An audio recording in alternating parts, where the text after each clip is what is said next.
പൂഞ്ചി പിന്നെ മോസിനി റാം രഘുവു പോലെ മഴ ഛത്രിപൂരിലും പെയ്യാൻ തുടങ്ങി. ഛത്രിപൂരിലെ നദി, ഏരികൾ 12 മാസങ്ങളും വെള്ളം കൊണ്ട് നിറഞ്ഞിരിക്കും. ജലദേവതയായ ആശാദേവി ഈ ഗ്രാമത്തിന്റെ കുലദൈവമാണ്. അവരുടെ വലിയ ക്ഷേത്രം ഈ ഗ്രാമത്തിലുണ്ടായിരുന്നു. പിന്നെ ജനങ്ങൾ അവരെ ഒരുപാട് പൂജിക്കും. ജനങ്ങൾ അവിടേക്ക് നനഞ്ഞു പോകുന്നത് അവിടെ സാധാരണ പ്രശ്നമായിരുന്നു. ജനങ്ങൾ വീട്ടിൽ നിന്നും പുറത്തു വന്നാൽ കുട അല്ലെങ്കിൽ റെയിൻകോട്ട് അവരുടെ കയ്യിൽ എപ്പോഴും ഉണ്ടായിരിക്കും. പിന്നെ ഇദ്ദേഹമാണ് ജീത്ത്. ഇദ്ദേഹം ഒരു മജീഷ്യനാണ്. ചെറിയ ചെറിയ മാജിക്കുകളൊക്കെ ചെയ്ത് ജനങ്ങളെ എന്റർടൈൻ ചെയ്യിക്കും. ഇന്ന് സൺഡേ ആണ്, അതുകൊണ്ട് കുട്ടികളൊക്കെ ഇദ്ദേഹത്തിന്റെ മാജിക് കാണാൻ വേണ്ടിയാണ് കൂടിയിരിക്കുന്നത്. സുഹൃത്തുക്കളെ, ഞാൻ നിങ്ങൾക്ക് ഇപ്പൊ കാണിക്കാൻ പോണ മാജിക് കാരണം കൊണ്ട് നിങ്ങൾ എല്ലാരും സന്തോഷിക്കും. ഇവിടെ നോക്കൂ, എന്റെ കയ്യിൽ എന്തെങ്കിലും ഉണ്ടോ? ഇല്ല, ഒന്നുമില്ല. ഇപ്പൊ നോക്കൂ. എടോ, ഇവൻ കള്ള മാജിക് ആണ് കാണിക്കുന്നത്. ഇവന്റെ അച്ഛനാണ് ശരിക്കത്തെ തന്ത്രശാലി. അദ്ദേഹം കാണിക്കുന്ന മാജിക് കാണുമ്പോ ശരിക്കും അദ്ദേഹത്തിന്റെ തന്ത്രമുള്ള പോലെ തോന്നും നമുക്ക്. അതായത് അദ്ദേഹത്തിന് വിചാരിച്ചാൽ എന്ത് വേണമെങ്കിലും ചെയ്യാൻ പറ്റുന്നതാണ്. 1 മിനിറ്റ് കൊണ്ട് മനുഷ്യനെല്ലാം കോഴിയാക്കും, പിന്നെ മന്ത്രം കൊണ്ട് പക്ഷിനെല്ലാം മനുഷ്യനെയാക്കും. അതെ, ഞാനും കേട്ടിട്ടുണ്ട്. അദ്ദേഹത്തിന്റെ അടുത്ത് ഒരു മായ വടി ഉണ്ടായിരുന്നു എന്ന്. അത് ഉപയോഗിച്ച് അദ്ദേഹം വലിയ വലിയ മാജിക് ഒക്കെ ചെയ്യുമെന്ന്. പാവപ്പെട്ടവർക്കൊക്കെ അദ്ദേഹം ഒരുപാട് സഹായം ചെയ്തിട്ടുണ്ട്. ബാക്കിയുള്ള ആൾക്കാർക്കും അവർ ഒരുപാട് സഹായം ചെയ്തിട്ടുണ്ട്. അദ്ദേഹം അല്ലാതെ വേറെ മന്ത്രവാദിനെ ഇതുവരെ കണ്ടിട്ടില്ല. അദ്ദേഹം നല്ല മനുഷ്യനാണ്. അതെ, ഇവർ പറയുന്നത് ശരിയാണ്. ജീത്തുവിന്റെ അച്ഛൻ പുരോക് ബായ് അത്ര വലിയ മജീഷ്യനായിരുന്നു. ജനങ്ങൾ ശരിക്കും അതിശയിച്ചു പോകും. പറയും അവർ, പുരോബായിന്റെ ഈ മാജിക്കിന്റെ രഹസ്യം എന്താണെന്നാൽ അദ്ദേഹത്തിന് സിദ്ധ പുരുഷനിൽ നിന്നും കിട്ടിയ വടിയാണത്രേ. ഈ വടി വെച്ചാണ് പുരു എല്ലാരെയും സഹായിക്കുന്നത്. ചേട്ടാ, ഇത്തവണ കൃഷിയിൽ എനിക്കൊന്നും കിട്ടിയിട്ടില്ല. എനിക്ക് കുറച്ച് പൈസ കിട്ടിയാൽ എന്റെ കുടുംബത്തിനെ വിശപ്പതിൽ നിന്ന് മാറ്റാൻ എന്നെ സഹായിക്കും. എടോ, ഇതെന്താ അത്ര വലിയ കാര്യമാണോ? ഇപ്പൊ തന്നെ തന്നേക്കാം. പുരു കുറെ ദൂരം ചെന്നു. കഷ്ടപ്പെടുന്ന ഒരു മുത്തശ്ശിയെ അദ്ദേഹം കണ്ടു. അവർ വളരെ വിഷമത്തിലായിരുന്നു. എന്തു പറ്റി അമ്മേ? ഒരുപാട് വിഷമിച്ചിരിക്കുന്നു. അല്ല, ഞാൻ എന്തു പറയാനാണ് മോനെ. കഴിഞ്ഞ വർഷം എന്റെ ഭർത്താവ് മരിച്ചുപോയി. അദ്ദേഹം കാശുണ്ടാക്കി കൊണ്ടുവരും, ഞങ്ങൾ എല്ലാരും കഴിക്കും. പക്ഷെ അദ്ദേഹം മരിച്ചതിന് ശേഷം ഞാൻ കഷ്ടപ്പെട്ടുകൊണ്ടിരിക്കുകയാണ് മോനെ. ഈ വയസ്സാം കാലത്ത് എനിക്ക് ജോലി ചെയ്യാനും പറ്റുന്നില്ല. എങ്ങനെ ജീവിക്കണം, എങ്ങനെ കഴിയണം എന്നൊന്നും മനസ്സിലാകുന്നില്ല. എന്താമേ നിങ്ങൾ ഇത്ര വിഷമിക്കുന്നത്? ഞാനുണ്ടല്ലോ, ഞാൻ ഇപ്പൊ തന്നെ നിങ്ങളുടെ വിഷമത്തിനെല്ലാം തീർക്കാം. എന്റെ ദൈവമേ, ഇത്രയും കാശോ? ഞാൻ ഈ കാശ് വെച്ച് എന്റെ ജീവിതം നന്നായി നയിക്കും മോനെ. ആ ദൈവം നിന്നെ രക്ഷിക്കട്ടെ. ഇതുപോലെ പുരു പാവപ്പെട്ടവരെയും ആവശ്യമുള്ള ജനങ്ങളെയും സഹായിച്ചു. എല്ലാരും അദ്ദേഹത്തെ ആശീർവദിച്ചു. പക്ഷെ ഗ്രാമത്തിലെ ജമീന്ദാർ രംഗരാവുവിന് ഈ മാന്ത്രിക തടിയെക്കുറിച്ച് അറിഞ്ഞതും അദ്ദേഹത്തിന്റെ മനസ്സിൽ അത്യാഗ്രഹം വന്നു. അദ്ദേഹം തന്റെ വയലിൽ ജോലി ചെയ്യുന്ന ബിനുവിനോട് പറഞ്ഞു, ഒരു വടി മാത്രം അനക്കണ കൊണ്ട് അവന് പൈസയും തുണയും കിട്ടുന്നുണ്ടെന്നാണോ? ഇവിടെ നോക്ക്, നീ പറഞ്ഞ കാര്യം മാത്രം കള്ളമുണ്ടെങ്കിലേ ഞാൻ നിന്നെ ജീവനോടെ വിട്ടേക്കില്ല. എന്റെ പേരാണ് റംഗാറാവ്, ഓർത്തു വെച്ചോ.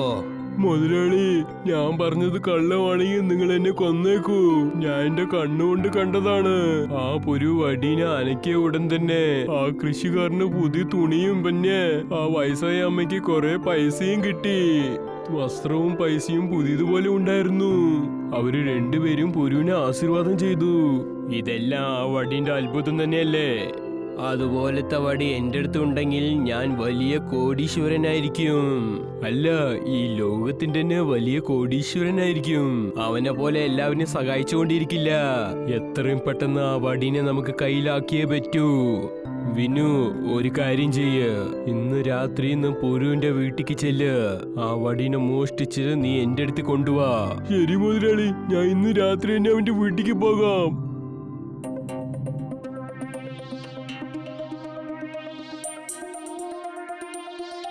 അദ്ദേഹം പുരുവിന്റെ വീട്ടിനകത്ത് ചെന്ന് ആ മാന്ത്രിക വടി തേടാൻ തുടങ്ങി. ആ മാന്ത്രിക തടി ഉറങ്ങിക്കൊണ്ടിരുന്ന പുരുവിന്റെ അടുത്തായിരുന്നു. അത് എടുക്കാനായി കൈവച്ചതും പുരു കണ്ണു മിഴിച്ചു. നീ മായവടിനെ മോഷ്ടിച്ച് ഇവിടുന്ന് പോകാൻ തീരുമാനിച്ചിരിക്കുന്നു. ഇനി നിനക്ക് പാഠം കൽപ്പിക്കാം.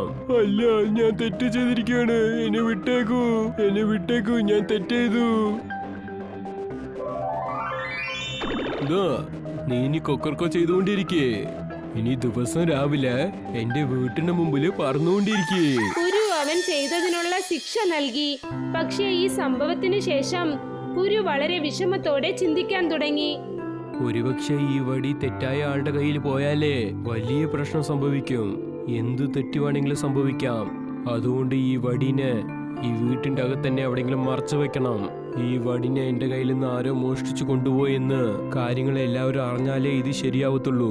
അപ്പോഴാണ് ഈ മായവടി ഈ സ്ഥലത്ത് സുരക്ഷിതയായിട്ടിരിക്കൂ. അതിനുശേഷം പുരു ആ മാന്ത്രിക വടി ഒരിക്കലും ഉപയോഗിച്ചില്ല. പക്ഷെ കുറച്ചു വർഷങ്ങൾക്ക് ശേഷം പുരു തന്റെ അവസാന കാലഘട്ടത്തിലായിരുന്നു. ജീത്തു അദ്ദേഹത്തിനടുത്ത് നിൽക്കുകയായിരുന്നു. അപ്പോൾ അദ്ദേഹം പറഞ്ഞു, ജീതു, എനിക്കിപ്പോ പോകേണ്ട സമയായിന്ന് തോന്നുന്നു. നീ എപ്പോഴും മനഃപൂർവ്വമായിട്ട് ഈ മന്ത്രതന്ത്രങ്ങൾ പഠിച്ചുകൊണ്ട് തന്നെ ഇരിക്കേ. ജനങ്ങളുടെ സന്തോഷത്തിന് വേണ്ടി ഇത് എപ്പോഴും നീ ചെയ്തുകൊണ്ട് തന്നെ ഇരിക്കണം. എന്റെ കയ്യിലിരുന്ന മായവടി മോഷണം പോയെന്ന് ഞാൻ നിന്റെ അടുത്ത് പറഞ്ഞതല്ലേ. സത്യം പറയണെങ്കിൽ അത് മോഷണമൊന്നും പോയിട്ടില്ല. സത്യം പറയണെങ്കിൽ ഞാൻ മായവടിനെ ഒരു സ്ഥലത്ത് മറച്ചു വെച്ചിരിക്കുകയാണ്. നമ്മുടെ ഛത്രിപൂർ ജനങ്ങൾക്ക് അത് ഒരുപാട് സഹായം ആവശ്യം വരുമ്പോഴേ അത് നിനക്ക് ഉപയോഗിക്കാൻ പറ്റൂ. ശരി അച്ഛാ, ഞാൻ അതുപോലെ തന്നെ ചെയ്യാം. അച്ഛാ അച്ഛാ. പുരു മരിച്ചതിന് ശേഷം ജീത്തു മാജിക് ചെയ്ത് ജനങ്ങളെ എന്റർടൈൻ ചെയ്ത് തന്റെ ജീവിതം നയിച്ചു. പക്ഷേ ഗ്രാമത്തിലെ ജമീന്ദാർ രംഗരാവിന്റെ അത്യാഗ്രഹം കൂടിക്കൊണ്ടേ വന്നു. കണ്ടതല്ലേ ജീവ, നീയല്ലേ എന്റെ അടുത്ത് പറഞ്ഞത് നീ കടനായിട്ട് മേടിച്ച പൈസ 2 മാസം കൊണ്ട് തിരിച്ചു തരാമെന്ന്. ഇപ്പൊ 3 മാസമായി നീ ഇതുവരെ പൈസ തിരിച്ചു തന്നിട്ടില്ല. അതുകൊണ്ട് നിന്റെ സ്ഥലം ഞാൻ എടുക്കാൻ പോവാണ്. പക്ഷെ മുതലാളി, സ്ഥലം നിങ്ങളെടുത്തു കഴിഞ്ഞാൽ ഞാൻ എങ്ങനെ കൃഷി ഉണ്ടാക്കും? പിന്നെ എന്റെ കുടുംബത്തിന് എങ്ങനെയാ ഞാൻ ഭക്ഷണം ഇടുക? പൈസ സമ്പാദിച്ചില്ലെങ്കിൽ നിങ്ങൾക്കും ഞാൻ പൈസ തരാൻ സാധിക്കില്ലല്ലോ. ഇങ്ങനെ ചെയ്യരുത് മുതലാളി. ഇങ്ങനെ ചെയ്താൽ ആശ്രയദേവളി നിങ്ങളെ ക്ഷമിക്കില്ല മുതലാളി. ഞങ്ങൾക്കില്ലെങ്കിലും നമ്മുടെ ഗ്രാമത്തിന്റെ ദേവിക്ക് മര്യാദ തരൂ. എനിക്ക് എന്റെ സ്ഥലം തരൂ. ആശ്രാദേവിന്റെ പേര് പറഞ്ഞ് എന്നെ പേടിപ്പിക്കല്ലേ. ഇങ്ങനെ കരയണത് കൊണ്ട് ഇവിടെ ഒരു പ്രയോജനം ഉണ്ടാവാൻ പോകുന്നില്ല. എന്റെ പൈസ താ, അല്ലെങ്കിൽ സ്ഥലം എന്റെ പേർക്ക് മാറ്റി എഴുത്. രംഗരാവു ഛത്രിപൂരിനെ മൊത്തം കൊള്ളയടിക്കാൻ ജനിച്ചതാണെന്ന് തോന്നുന്നു. ഗ്രാമത്തിലെ കുലദൈവം ആശാദേവിയെ പോലും അദ്ദേഹത്തിന് പേടിയില്ല. ഒരിക്കൽ എന്തുണ്ടായെന്നാൽ രാത്രി ഒരുപാട് സമയമായപ്പോൾ ആശാദേവി ക്ഷേത്രത്തിന്റെ കതക് മൂടിയിരുന്നു. ഞാൻ എത്ര ദൂരം ആഗ്രഹിച്ചെന്ന് അറിയോ ഈ സ്വർണം എനിക്ക് കിട്ടണമെന്ന്. ഈ സ്വർണം സ്വാമിന്റെ കഴുത്തിലിരുന്ന് എന്താ ചെയ്യാൻ പോകുന്നത്? ഇത് വിറ്റ് കഴിഞ്ഞാൽ ഞാൻ വലിയ കോടീശ്വരനാവും. അടുത്ത ദിവസം തന്നെ ഗ്രാമത്തിലെ മോഷണത്തിന്റെ കഥ തീ പോലെ പടർന്നു. കള്ളനെ കണ്ടുപിടിക്കുന്നതിന് മുൻപ് ആ ഗ്രാമം വെള്ളത്തിൽ മുഴുകാൻ തുടങ്ങി. ജനങ്ങളുടെ വീട്ടിലെ സാധനങ്ങളൊക്കെ ആ വെള്ളത്തിൽ പൊങ്ങി. ഇത് കണ്ടിട്ട് ജീത്തുവിന് പേടിയായി. ഉടനെ അദ്ദേഹം തന്റെ പെട്ടി തുറന്നു. ഷേടാ, ഈ വെള്ളം കാരണം കൊണ്ട് ഈ ഗ്രാമത്തിലേക്ക് വലിയ പ്രശ്നമുണ്ട്. ഈ ഗ്രാമത്തിലേക്ക് എന്റെ സഹായം ആവശ്യമുണ്ട്. ഇതാണ് ശരിയായ സമയം ഈ മായവടിനെ ഞാൻ ഉപയോഗിക്കാനായിട്ട്. ഇത് ഉപയോഗിച്ചാൽ ജനങ്ങളുടെ ജീവനെ രക്ഷിക്കാൻ പറ്റും. എന്റെ ഛത്രിപൂർ ഗ്രാമ ജനങ്ങൾക്ക് ഒരു പ്രശ്നവും ഉണ്ടാവാൻ വിടില്ല. പിന്നീടെന്താ, ആ തലകീഴായ കുടയിൽ ഗ്രാമത്തിലെ ജനങ്ങളൊക്കെ ആ കുടയിലിരുന്നു. പിന്നെ ആ കുട പറന്നു വന്ന് ഗ്രാമത്തിന്റെ അരികിലുള്ള മലയിൽ വന്നിരുന്നു. എല്ലാരും ആ മലയിൽ ചെന്നിറങ്ങി. ഇതൊന്നും സാധാരണ വെള്ളമൊന്നുമല്ല. ഇത് ആശ്രാദേവിന്റെ ശാപമാണ്. ആര് അദ്ദേഹത്തിന്റെ അമ്പലത്തിക്ക് ചെന്ന് അദ്ദേഹത്തിന്റെ സ്വർണം മോഷ്ടിച്ചോ ആ കള്ളം കുടുങ്ങണവരെ ഈ മഴ കാരണം ഗ്രാമത്തിലേക്ക് പ്രശ്നമാണ്. പക്ഷെ നമ്മളെങ്ങനെ കള്ളനെ പിടിക്കുക? എന്റെ മുത്തശ്ശന്മാർ പറഞ്ഞിട്ടുണ്ട്, ദേവി ദേഷ്യപ്പെട്ടാൽ ഭീകരമായിട്ട് വെള്ളം വരുമെന്ന്. അത്ര മഴ വന്നിട്ടും ആരാളവ മഴ നനയാതെ ഇരിക്കുന്നത്? അവനായിരിക്കും കള്ളനാവാൻ സാധ്യത. നീ ചെന്ന് നോക്ക്, നമ്മളിൽ ആരാണ് മഴ നനയാതെ ഇരിക്കുന്നതെന്ന്. അപ്പോഴാണ് അവിടെ ജീവ നിലവിളിച്ചത്. എടോ, ഇവിടെ നോക്ക്, രംഗരാവ് ഒന്നും നനയാതെ ഇരിക്കുന്നു. ഞാനാണ് ആ സ്വർണം മോഷ്ടിച്ചത്. പക്ഷെ ഞാൻ അത് തിരിച്ചു തരില്ല. രംഗാരാവ്, നീ ചെയ്ത തെറ്റിന് കോടതി തീർച്ചയായിട്ടും ശിക്ഷ തരും. പക്ഷെ എനിക്കൊരു ആലോചനയുണ്ട്. നീ ഗ്രാമത്തിന്റെ ജനങ്ങൾക്ക് പ്രശ്നം തന്നിട്ട് നീ സമാധാനത്തിൽ ജീവിക്കാൻ വിചാരിക്കണ്ട.